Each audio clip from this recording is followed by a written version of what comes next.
विष्णु गुरुदेव महेश्वरा गुरु साक्षात् परब्रह्मा तस्मै श्री गुरुवे नमः। श्री गुरु चरण सरोज रज निज मन मुकुर सुधार वरनौ रघुवर विमल जसो जोदायक फल चार बुद्धिहीन तनु जानिके सुमिरो पवन कुमार बल बुद्धि विद्या देहु मोहि हरहु कलेश विकार। बोलिए प्रेम से श्याम रामचंद्र की, अयोध्या राम लला की, पवन सुत हनुमान की, उमापति महादेव की, गंगा मैया की, धरती मैया की, अपने अपने गुरु महाराज की जय जय सीताराम। उस मंगलवार को हमने कहे थे इस भागवत कथा में इतना प्रभाव है, बड़े से बड़े पापी, बड़े से बड़े कुकर्मी, उसका भी उद्धार हो जाता है। और यहाँ तक कि जो वर्ण संकर है, वर्ण संकर का कहीं नहीं कल्याण है, पर इस भागवत कथा से नियम से जो सुनते हैं उसका भी उद्धार हो जाते हैं। और यहाँ तक कहे हैं कि जो जिंदगी भर पाप किया है, जितना दिन ये शरीर रहे हैं केवल पाप ही पाप करते गए हैं, उसका मरने के बाद भी उसका नाम से केवल ये भागवत कथा कराए हैं, उसका भी उद्धार हो गए। उसी का ये कथा है, बहुत ध्यान से सुनिएगा। आत्मदेव का कथा है। तुंगभद्र तटे पूर्वं भूतपतनमुत्तमं यत्र वर्णा स्वधर्मे सत्य अस्त्वकर्म परा आत्मदेव पूरे तस्मिन् सर्ववेद विशारदा स्रोतस्मार्तेषु निष्णा नातो दित्याय भास्कर। तुंगभद्रा नदी के तट पर एक बहुत सुंदर नगर थे, उसका नाम था कुंदनपुर। आत्मदेव नाम के ब्राह्मण रहते थे। आत्मदेव ब्राह्मण थे जो सभी वर्णों का, 4 वर्ण हैं, चारों वर्णों का अपना अपना कर्तव्य है। लोकवर्तता क्रूरा प्रयासो बहु जल्पिका सुरा च गृहे कृतेषु कृपणा कलह प्रिया। ये ब्राह्मण का 6 कर्म है। वो 6 कर्म क्या है? उसका दान देना है और दान लेना भी है, यज्ञ करना और यज्ञ कराना, पढ़ना और पढ़ाना, ये 6 कार्य है ब्राह्मण का। आत्मदेव पूरी तरह से अपना निर्वाह करते थे और यज्ञ पूजा पाठ सभी कराते थे। उसको किसी चीज की कमी नहीं थी। पत्नी का, उसका पत्नी का नाम था धुंधली देवी। वो थोड़ा क्रूर स्वभाव की थी। पति के सामने तो बहुत अच्छा से बातें करती थी, जैसे बहुत मनुष्य होते हैं, सामने लगते कि इतना अच्छा से मीठा बोली बोलते हैं, लगता है कि कितना अच्छा आदमी है, कितना सुंदर है, पर उसका जब वो अलग रहते उसका निंदा करते हैं, शिकायत करते हैं, झगड़ा करते हैं। उसी प्रकार से आत्मदेव जब चले जाते थे पूजा कराने के लिए, दिन भर तो बाहर ही रहते थे, यज्ञ पूजा पाठ कराना था और उतना नहीं जानते थे कि हमारा पत्नी इतना क्रूर स्वभाव के हैं। पर पति को बहुत अच्छा से मानते थे, आदर सत्कार करते थे और दिन भर सभी से लड़ते झगड़ते रहते थे। किसी की झगड़ा किसी और से लगाते थे, उसका यही काम था। पर आत्मदेव तो घर नहीं रहते थे। इस प्रकार से धन धान्य सभी संपन्न थे, किसी चीज के उसको कमी नहीं थे। पर उसको एक ही चीज उसको कमी था। वो क्या था? उसका एक भी पुत्र नहीं था, वो निसंतान थे। अब इस प्रकार से देखिएगा कि बहुत मनुष्य होते हैं तो जो पुत्र नहीं रहते हैं तो बहुत दुखी रहते हैं, कोई चिढ़ाता भी रहते हैं, बांस कहते हैं, इस प्रकार से बहुत दुखित होने लगते हैं। एक माता भी शिवनगर में कह रहे थे कि हमारा पास पुत्र नहीं है, मैं क्या करूं? सभी हमें बांस कहते हैं, बहुत रो रही थी। हम कहिए प्रभु है ना, प्रभु को अपना पुत्र मान लीजिए। जब कोई पुत्र नहीं है फिर भी उतना समझ में नहीं आया। इसी प्रकार से आत्मदेव को बहुत समझाए,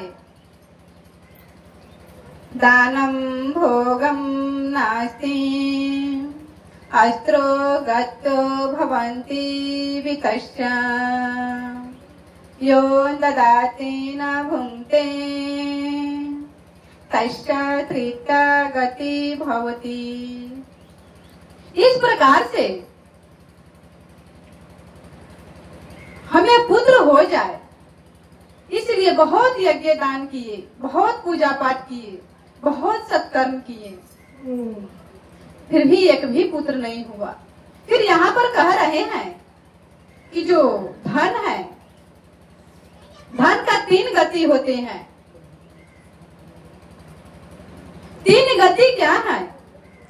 एक उत्तम गति वो है कि जो दान देते हैं, परमार्थ कार्य में लगाते हैं, जैसे कुआं खुदवा देना, कहीं कल हला देना, दूसरा को अच्छा कार्य में, किसी को वस्त्र नहीं है वस्त्र दान देना, ज्ञान देना, ये उत्तम दान है जो धन खर्च है। और मध्यम यह है कि अपना कार्य में जो खर्च किया जाता है, घर बनाना, अपना आगे बढ़ाना, ये। पर तीसरा ये है जो सबसे नीचा है, जो नाश करते हैं,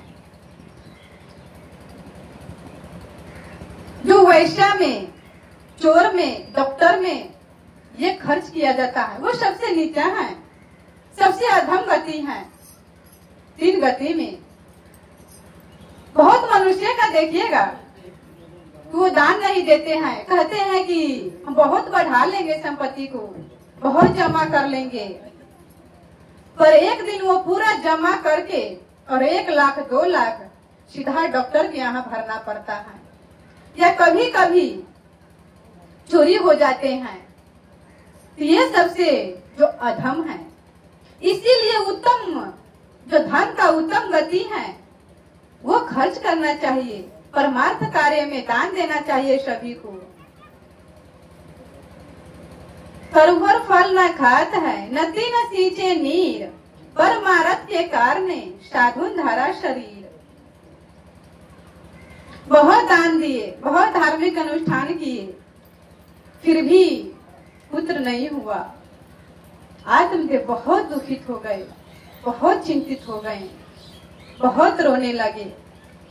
और कभी इधर से ताना सुनना पड़ते थे, उधर से ताना सुनाते थे, कहते थे कि आपका तो खुद पुत्र नहीं है, दूसरा को पूजा कराने जाते हैं, संस्कार करने जाते हैं दूसरा को, पुत्र को। इस प्रकार से बहुत दुखित होने लगा। एक दिन इतना दुखित हो गई, इतना दुखित हो गया, भगवान के सामने बैठ गए, बहुत पुकार करने लगे, बहुत रोने लगे। और रात्रि में ही घर से निकल गए।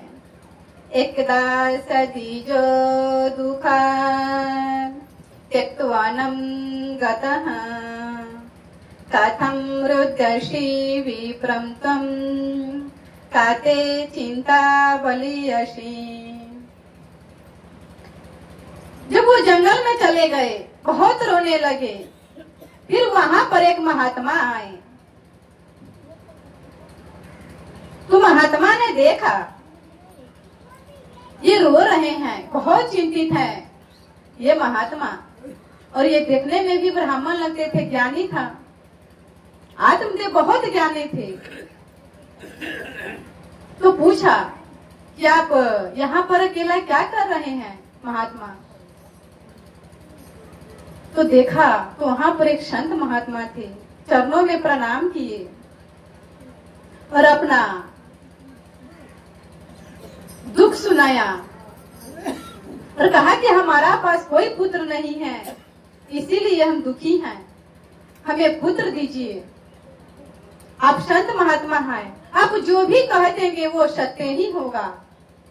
जैसे बहुत मनुष्य रात में आते हैं भक्तजन और गुरुदेव को कहते हैं कि हमारा पास पुत्र नहीं है, इसी प्रकार से। तो महात्मा ने सोचा, कहा कि हमने सोचे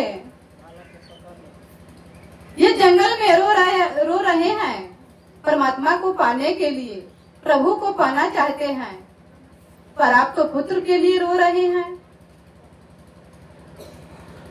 फिर भी बहुत समझाने का कोशिश किया।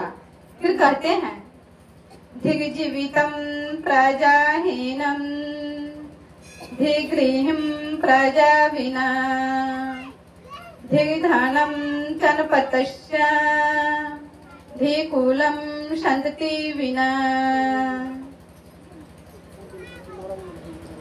कहने लगे धुंधकारी ने, आत्मदेव ने कहा संतों से कि हे प्रभु, पुत्र के बिना ये जीवन धिकार है और पुत्र के बिना वो धन धिकार है। इस धन का क्या लाभ होगा जिस कुल में पुत्र नहीं है, और वो कुल धिकार है। इस प्रकार से बहुत रोने लगे और फिर कहा कि इतना ही नहीं, हमारा द्वार पर एक गाय भी है, वो भी बांझ है, और फिर तुलसी का बिरवा है, वो भी सुखा जाता है। इतना पल्लते माया धेनु सावंध्यता सर्वता भवेत् यो मायारोपितो वृक्षा स्वपि बन्धामाश्रे।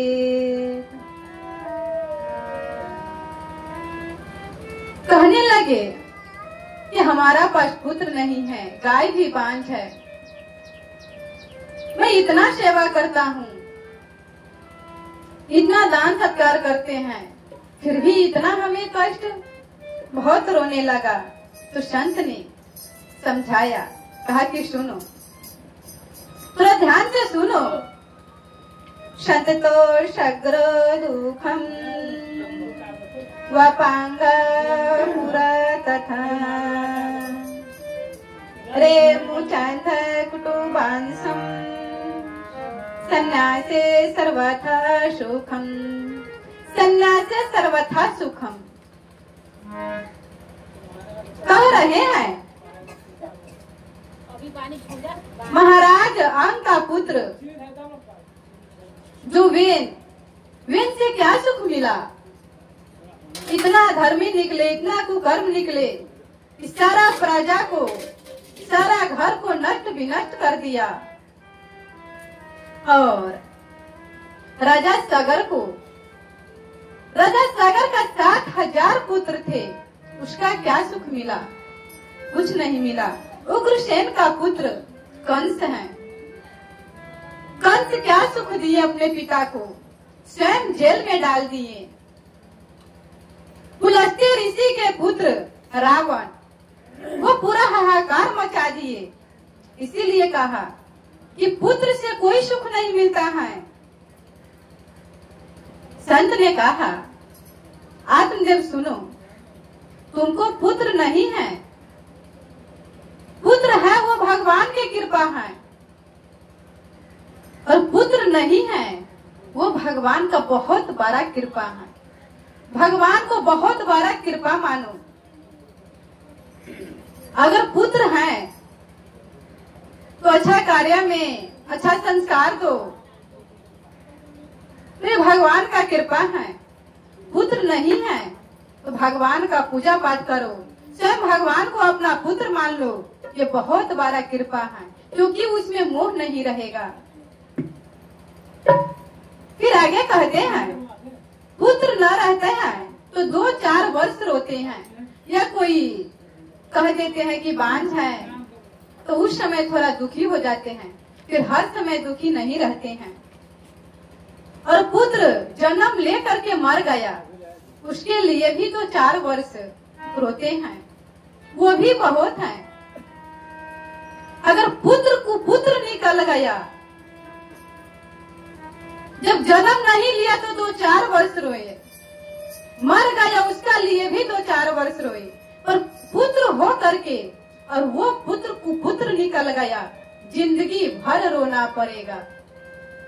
इसीलिए तुम भगवान को पुत्र मान लो। कुग्राम वशा कुलहीन सेवा, कुभोजनम क्रोध मुखी भार्या, मुखश्च पुत्र विधवा कन्या, विना अग्निशक्त पद कायम। हे ब्राह्मण सुनो, बुरा गांव का वसना, जैसे बहुत माता बहन कहते हैं गुरुदेव से कि हम क्या बताएं, हमारा तो इतना जो गांव है वो खराब है,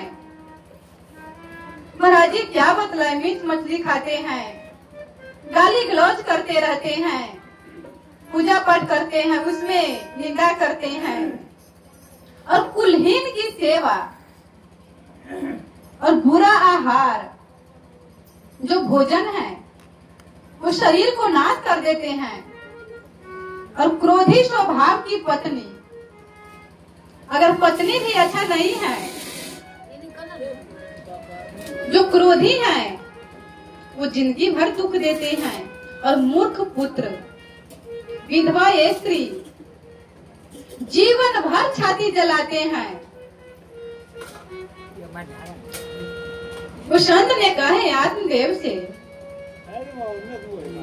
आप तो एक जन्म के लिए रो रहे हैं, आप एक जन्म के लिए रो रहे हैं, पर आपका जो हमने माथे पर पढ़ रहे हैं 7 जन्म तक पुत्र नहीं लिखा है। अब तो और दुखित हो गए, सिर को धरती पर पीट दिए, कहा कि क्या कर रहे हैं, कहा कि नहीं हमें मरने दीजिए, हमें पुत्र नहीं है, और हम तो एक जन्म के लिए दुखी थे, और आप तो 7 जन्मों के दुख दे दिए हमें। बहुत रोने लगे। और फिर कहते हैं, बहुत ज्ञान देने लगा,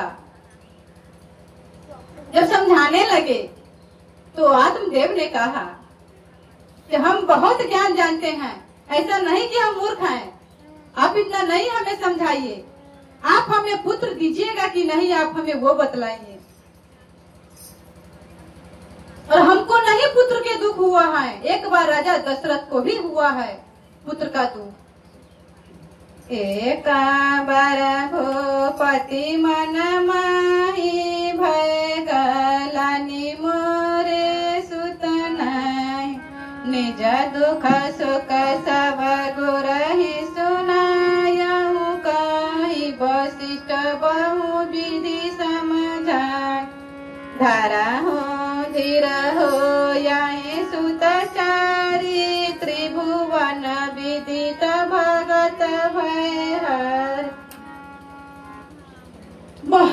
दुखित होने लगे, बहुत रोने लगा और कहा कि आप हमें पुत्र का वरदान दीजिए, नहीं तो आपके सामने में हम मर जाएंगे। कहा कि हम जा रहे हैं, आप पुत्र के लिए रोइए, कुछ करिए। पर कहा कि नहीं, हम आपको जाने नहीं देंगे, आपके चरणों में ही मरेंगे, ब्रह्म हत्या आपको लगेगा, इसीलिए हमें मरने दीजिए या हमें पुत्र का वरदान दीजिए। तो फिर उक्ताए काम नशाए और धीरज काम बनाए। कहा कि धीरज धरो, इस प्रकार से समझाए। जन्म होत आधार हरे, जान भय धन छीन, अंत समय शमशान, सिर में लकड़ी दे। आत्मदेव ने कहा कि पुत्र तो सभी को उद्धार करते हैं। बहुत मनुष्य कहते हैं कि पुत्र से एक ही लाभ है, जब कंधा पर वो शव को उठा लेते हैं और शमशान तक ले जाते हैं, पुत्र का जो पुत्र जन्म देने का ये फल मिल गया। वहां ले जाने से क्या होगा? ऐसा ऐसा पुत्र हो गए हैं, वो तो शमशान में जला करके चल आते हैं पर काम ही नहीं होते हैं।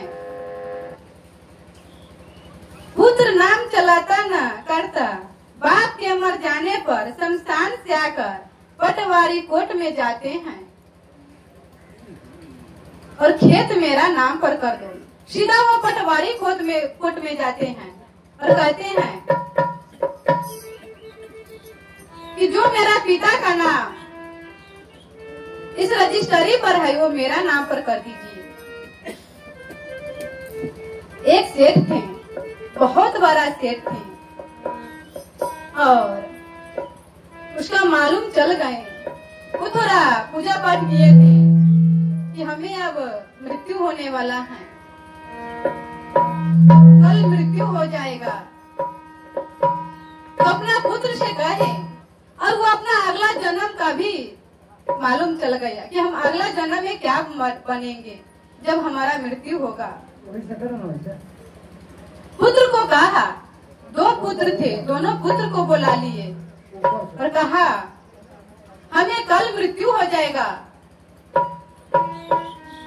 और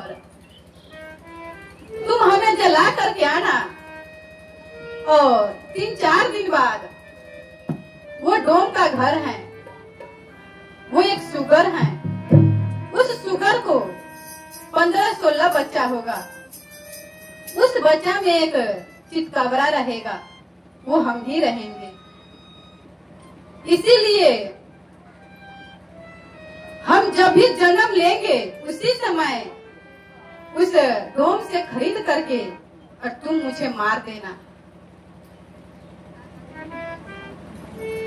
क्योंकि हमें वो बिष्टा खाना नहीं पड़ेगी, हम इससे बच जाएं।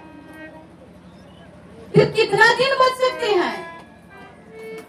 अभी मार देगा, फिर उसको जन्म लेने पड़ेगा उसी में। बोलिए प्रेम से श्याम रामचंद्र की। तो फिर वो पुत्र ने जला करके आए और दोनों भाई धन को बंटवारा करने लगे, जब तक उसका पिताजी पिष्टा खा चुके थे। इसीलिए जब याद पड़ा, कहा कि पिताजी तो कहे थे कि मार देने के लिए और हमने क्या कर दिए, तो गए। तो शुगर ने ऐसे अपने कान को हिलाए, कहा कि नहीं मारो, अब हमें रहने दो, ये अपना जो जिंदगी है, जो हमने पाप किया है, हमने मनुष्य शरीर ले करके पा करके और हम पूजा पाठ नहीं किए, सत्कर्म नहीं किए, हमें भोगने दो, फिर तो हमें लेना ही पड़ेगा। इस प्रकार से पुत्र तारता नहीं है। अगर किसी का पुत्र है, कंधा पर नहीं भी उठाया, बहुत ऐसा पुत्र है कि वो संत बन जाते हैं, तो क्या वो कंधा पर उठा लेते हैं? नहीं, पर वो अपना भजन, पूजा पाठ, नेम व्रत से उस पिता को तार देते हैं। इसीलिए कहा कि पुत्र के लिए चिंता नहीं करो। बहुत समझाए, नहीं माना। कहा कि इसी चरणों में मर जाऊंगा। तो फिर वो संत ने एक फल दिए लेकर के और कहा कि जाओ तुम अपना पत्नी को खिला देना, पुत्र होगा। और फिर इसमें नियम का पालन करना होगा, एक टाइम भोजन करना होगा, पूजा पाठ, नेम व्रत, साधना, ये सब करना होगा। तो इस प्रकार से नियम बतला दिए और वो बहुत खुशी होकर के, बहुत खुशी हो गए और घर गए। अपने पत्नी को बुलाने लगी। जो बहुत बुलाए तो फिर आए।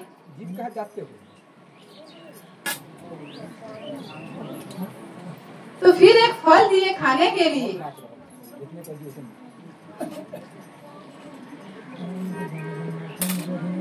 जब एक फल दिया तो ले करके माथा पीटा उसका पत्नी और कहा कि लो, हम तो जान रहे थे कि इतना चिल्ला रहे हैं, बहुत बड़ा गहना लाए होंगे और एक फल के लिए इतना चिल्ला रहे हैं। कहा कि ये फल कोई फल नहीं है, ये संतों का आशीर्वाद है। इसीलिए इस फल को खाने से विनोद जी बाबा के लिए खुशी हमारा घर में पुत्र का जन्म होगा। और वो फल लेकर के वो अपने पत्नी को दे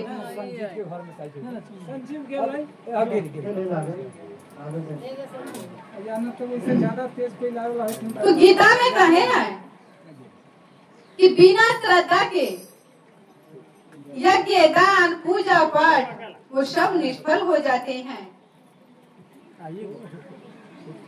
अश्रद्धा होन्तुं दन्तं तपस्त्वं क्रीतं च अस्तित्युक्ते पार्थ न च तत्प्रेणोयि। बिना श्रद्धा से जो पूजा पाठ, नेम व्रत चाहे कितना भी कर लेगा, उसका फल नहीं मिलेगा। अगर जिस मनुष्य का प्यास लगा है तो कहीं जा करके पानी को पी लेगा। अगर जिस मनुष्य का प्यास नहीं है तो सामने में भी लेकर के आएगा तो उसको नहीं अच्छा लगेगा, वो त्याग देगा। उसी प्रकार से कहे हैं, धुंधली देवी को प्यास नहीं थे पुत्र का, वो फल तो ले लिए और उस फल को ले करके और रख लिए और नाना प्रकार से चिंता करने लगे। फिर उसी समय एक पड़ोसन आ गए और वहां पर पड़ोसन आए तो कहा कि कोई इतना चिंता में पड़े हुए हैं। तो सुनाया कि हमारे पति ने एक फल लाए हैं और कहा कि इस फल को खा लेगी तो तुम्हारा पुत्र होगा। कहा कि बहुत अच्छा, तुम्हारा कोई संतान नहीं है, खा लो। कहा कि हम तो खा लेंगे, पर हमने सुने हैं कि जब पेट में बच्चा रहते हैं तो पेट बढ़ता है, तो फिर चलने में दिक्कत होता है, भोजन भी कम करना पड़ेगा। कहा कि ये तो ठीक है। तो फिर कहा अगर चोर आएगा तो हम कैसे भागेंगे, कहीं आग लग गया। कहा कि हाँ, उसमें तो दौड़ाता नहीं है। फिर कहा कि नियम का पालन करना होगा, तभी अच्छा पुत्र होगा। कहा कि ये भी संत ने अच्छा कहा है। और हमने क्या सुने हैं, सुखदेव ने 12 वर्ष तक गर्भ में रह गए कहीं हमारा 3-4 वर्ष रह गए तो हम तो जिंदा ही मर जाएंगे। इस प्रकार से समझाने लगा तो कहा कि तुमको जो अच्छा लगे वो करो। और वो स्त्री चली गई। फिर उसका बहन आ गई और बहन को सारा बात सुना दिए। तो बहन तो सोच रहे थे कि हमारा पास 4-5 पुत्र हैं, हमारा जो बहन का धन संपत्ति है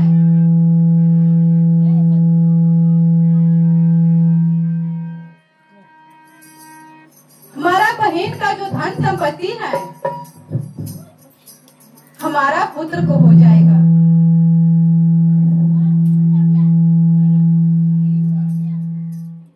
बोलो श्री रामचंद्र की जय जय सीताराम।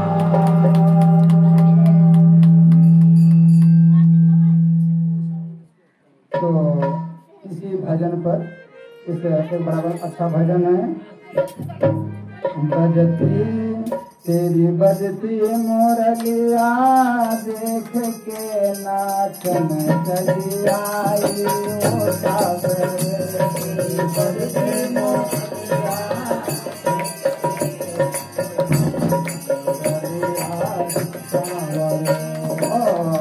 तेरी बजती मोरलिया देख के नाचन चली आई ओ सावरे। बजती मोरलिया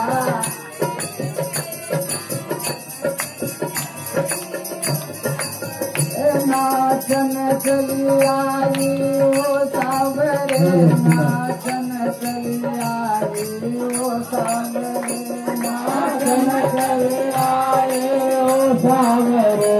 नाचन चली आई ओ सावरे। हो नाचन चली आई ओ सावरे। नाचन चली आई ओ सावरे। नाचन चली आई ओ सावरे। तेरी बजती मोरलिया देख के नाचन चली आई ओ सावरे। तेरी बजती मोरलिया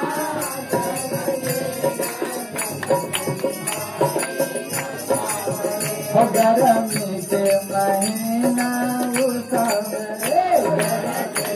महीना उसावरे। गर्मी के महीना उसावरे। गर्मी के महीना उसावरे। तेरी कदम के छैया देख के तन चली आई ओ सावरे। तेरी कदम के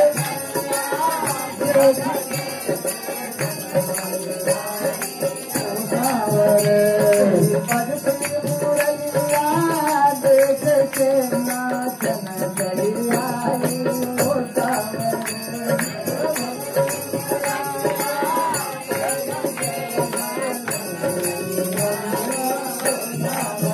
बारिश के महीना ओ सावरे।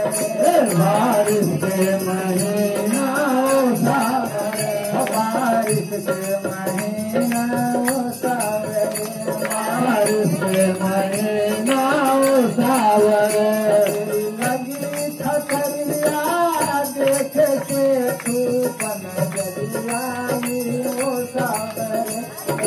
खतरिया देख के तूफान चली आई ओ सावरे। मेरी लगी खतरिया देख के तूफान चली आई ओ सावरे। मेरी लगी खतरिया देख के सावरे। बादल के महीना ओ सावरे। महीना ओ सावरे। बादल के महीना ओ सावरे। बादल के महीना ओ सावरे। तेरी रंग फिटकारी देख के खेल में चली आई ओ सावरे। तेरी रंग फिटकारी देख के ओ सावर और तेरी बजती मुरलिया देख के नाचन चली आई ओ सावर तेरी बजती मुरलिया देख के ओ सावर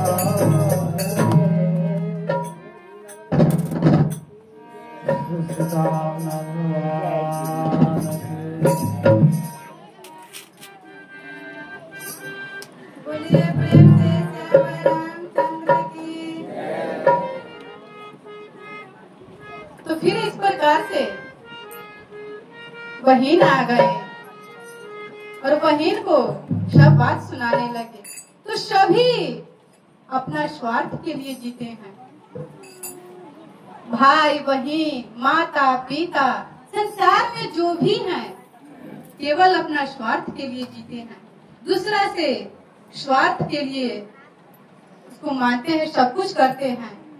अगर देखिएगा पुत्र भी हैं, कहते हैं कि हमारा पुत्र सबसे अच्छा है, सबसे प्यारा है, ये नहीं रहेगा तो मैं नहीं रहूंगा।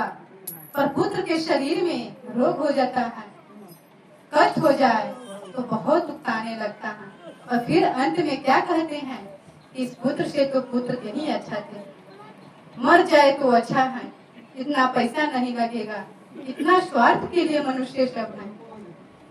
तो उस समय बहन ने सोच रहे थे कि हमारा 4-5 पुत्र हैं। हमने सोचे थे कि हम एक अपना पुत्र को इसको दे देंगे, हम अपने बहन को, और ये जो इतना धन संपत्ति सब है उसका जो अधिकार है मेरा पुत्र बनेगा। और आज ये इसका पुत्र होगा। उल्टा बुद्धि सिखाने लगे, कहने लगा ये फल से क्या होगा। तुम भी संतों के बात पर चलने लगा, ये फल से कुछ नहीं होगी। और तुम्हारा तो इतना धन संपत्ति है, हमारा खाने वाला नहीं है। और फिर ये भी कहने लगा कि इतना कष्ट भोगना पड़ता है, इतना दुख होते हैं, जब पुत्र जन्म लेते हैं फिर पालन करना पड़ता है। इसलिए हमारा पास 4 पुत्र हैं और एक हमारे उदर में है, वही तुम ले लेना। और इस प्रकार से हम रात में इस पुत्र को दे देंगे। और फिर कहा कि तुम्हारा पति डांटेगा तो, कहा कि हम अपने पति को समझा लेंगे, थोड़ा सा धन दे देना। इस प्रकार से और ये भी कहा कि हम भी अपना नाटक करेंगे कि हमारा उदर में पुत्र है। ये भी अपना नाटक करने लगी।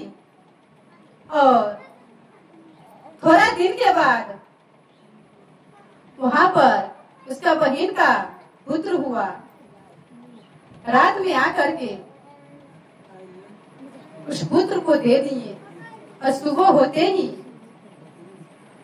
बहुत खुशी मनाने लगे और कहे कि आत्मदेव से हमारा पुत्र हुआ है।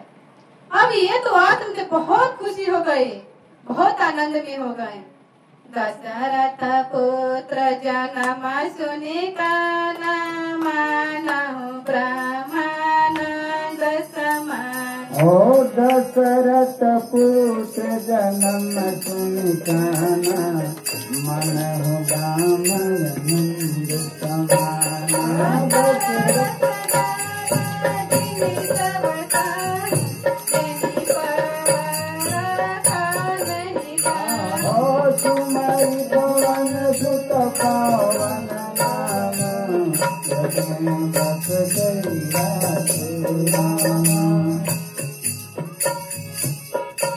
और इतना खुशी हुआ, इतना आनंद में हो गए, दान देने लगे, बहुत खुशी मनाने लगे। अब दान देने लगे और तब क्या कहने लगे, ये जीवन है, सब कोई गाइएगा, ये जीवन है तेरे हवाले मुरलिया वाले,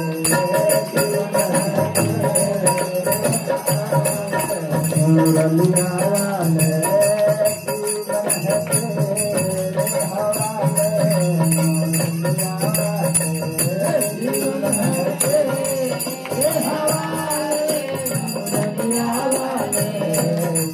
वाले। वाले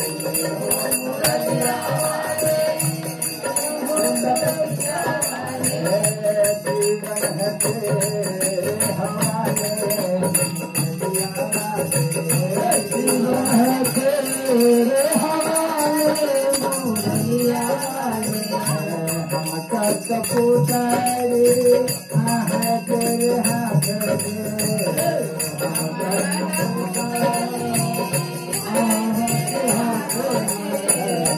हमका कपूतारे है तेरे हाथ हमका कपूतारे आज साचा है न चाले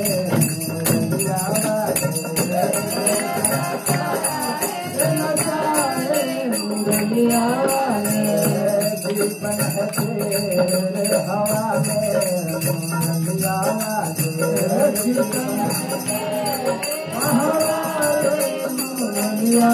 में अपनी चरण के दास बना ले अपने चरण के दास बना ले अपने चरण के दास बना ले अपने चरण के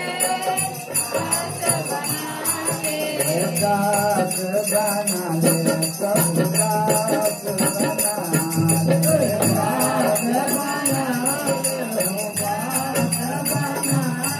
ऐसे बात मुझे तो लगा ले मुरलिया वाले ऐसे बात मुझे तो लगा ले मुरलिया वाले जीवन है तेरे हवाले मुरलिया वाले जीवन है तेरे हवाले मुरलिया वाले हम सब याद हम दास तुम्हारे हम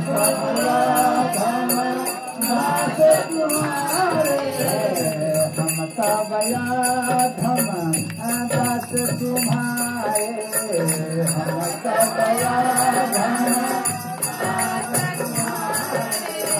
वृंदावन में बसाए मुरलिया वाले मुरलिया वाले जीवन है तेरे हवाले मुरलिया वाले तेरे हवाले मुरलिया। 3 महीना बाद एक गाय का भी पुत्र हुए, जो फल जांचने के लिए गाय को खिला दिए थे। कहा कि इस फल से पुत्र होता है कि नहीं, जांचने के लिए गाय को खिला दो। तो गाय का भी पुत्र हुआ और पूरा शरीर मनुष्य का था, पर जो कान थे वो गाय कैसे थे। अब तो मनुष्य और खुशी होने लगे, आत्मदेव और खुशी हो गए। कहा कि देखो, जिसके घर एक भी पुत्र नहीं थे, आज उसके घर 2 पुत्र हुए हैं। इतना आनंद में समा गए, इतना खुशी हुए। और फिर दोनों पुत्र को संस्कार किए। कहे कि मनुष्य के 16 संस्कार होते हैं। वो क्या है? गर्भाधान संस्कार और पुष्पवन संस्कार, सीमांतोन्नयन, जात कर और नामकरण, निष्कर्मण और अन्नप्राशन, चूनाकर्म, कर्णवेद, उपनयन, यज्ञोपवीत, वेदारंभा, क्षमावर्तन, अनुवान प्रश्न, संन्यास, अंत्येष्ठित, त्रयोदश, ये 16 संस्कार कहे गए। ये 16 संस्कार जो कहा गया है, सब पर एक ही आधार है क्या? जब तक रहे जिंदगानी, ओ जब तक रहे जिंदगानी,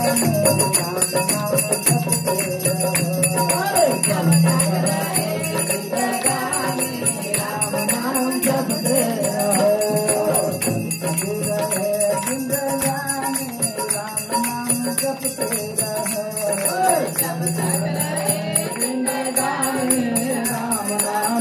तेरा जपते रहो भैया जपते रहो जपते रहो भैया जपते रहो जपते रहो भैया जपते रहो जपते रहो भैया जपते रहो हट जाए सब परेशानी राम नाम जपते रहो हट जाए सब परेशानी राम नाम जपते रहो हमने पाया रामायण मूल धन हमने पाया रामायण हमने पाया रामायण मूल धन हमने पाया रामायण मूल धन तुम्हारा शंभु भगवान राम नाम जपते रहो शंभु भगवान राम नाम जपते रहो राम जपत में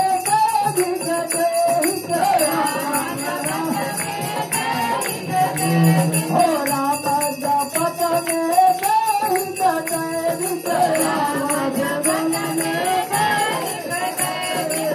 बहुत के परेशानी राम नाम जपते रहो बहुत के परेशानी राम नाम जपते रहो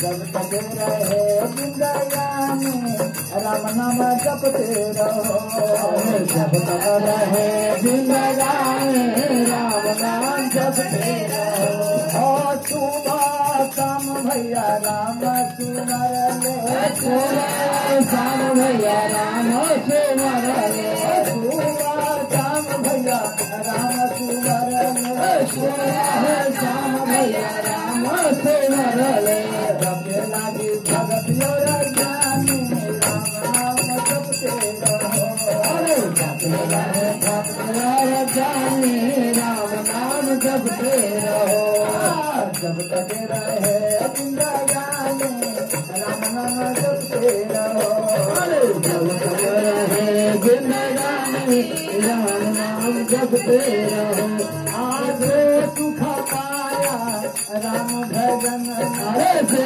सुख पाया राम भजन आज सुख पाया राम भजन से सुख पाया राम भजन सुख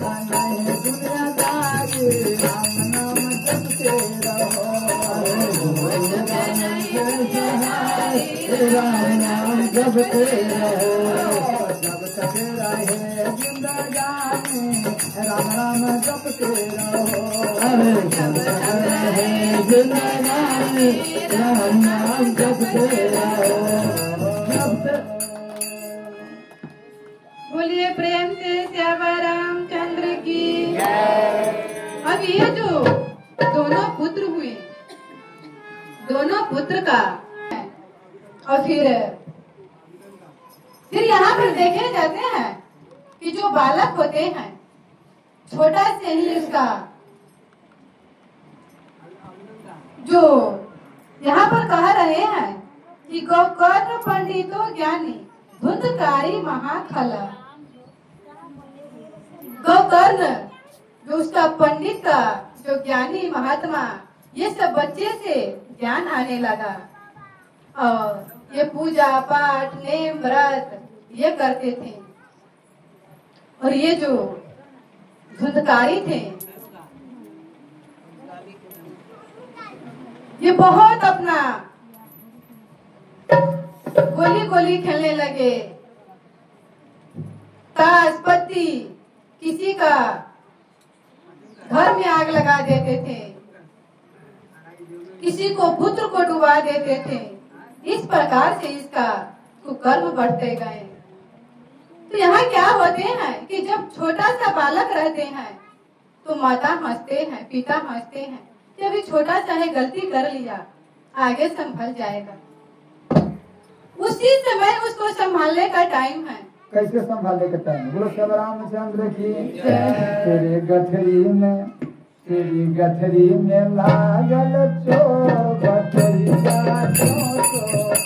तेरे गठरी में लागल चोर गठरी में लागल चोर बटोहिया काटो में गठरी में लागल चोर बटोहिया काटो में। ओ पाँचों पक्षी का चूना है चोरवा, पाँचों पक्षी का चूना है चोरवा, पाँचों पक्षी का चूना है चोरवा, पाँचों पक्षी का चूना है चोरवा। जादू सवेरा बाटा अंधेरा, जादू सवेरा अंधेरा, जादू सवेरा बाटा अंधेरा, जादू सवेरा बाटा अंधेरा। फिर नहीं लागे चोर बटोहिया क्या तोड़े, फिर नहीं लागे चोर बटोहिया क्या तोड़े। तेरी गठरी में लागल चोर बटोहिया क्या तोड़े, गठरी में लागल चोर बटोहिया क्या तोड़े। भवसागर एक नदी बहुत है, भवसागर एक नदी बहुत है, भवसागर एक नदी बहुत है, भवसागर एक नदी बहुत है। कहे कबीर सुनो भाई साधो, कहे कबीर सुनो भाई साधो, कहे कबीर सुनो भाई साधो, कहे कबीर सुनो भाई साधो। लागत खींचे भोर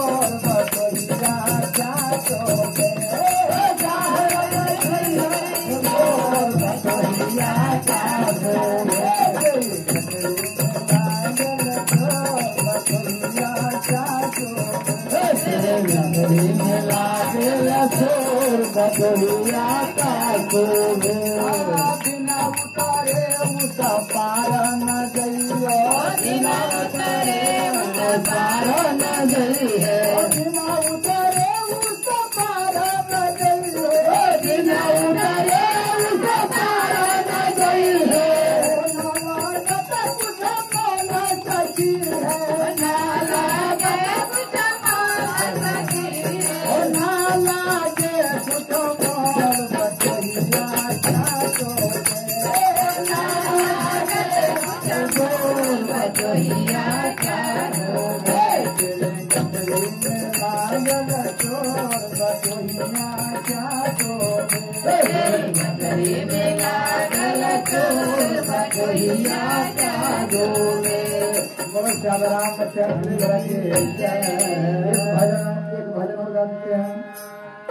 हम राम भोला पर्वत पहाड़ पर, हम राम भोला पर्वत पहाड़ पर, राज राज घामल भोला हमारा का पार पर, घामल भोला हमारा का पार पर, घामल भोला हमारा का पार पर, घामल भोला हमारा का पार पर।